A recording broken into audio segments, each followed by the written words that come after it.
नमस्कार मित्रांनो, वचन दिले तू मला या मालिकेच्या 31 डिसेंबरच्या भागात आपल्याला पाहायला मिळणार आहे.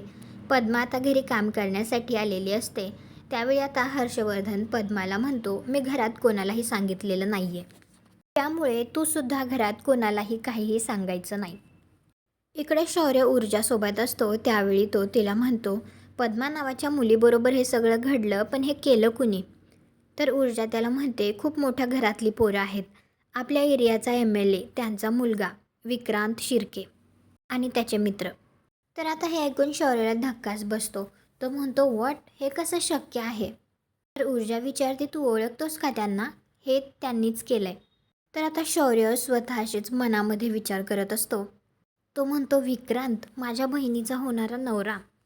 तुम्हाला हा भाग कसा वाटला ते कॉमेंट करून नक्की सांगा. व्हिडिओला लाईक करा. आपल्या मराठी मालिका चॅनलला सबस्क्राईब करा. भेटू पुढील भागात.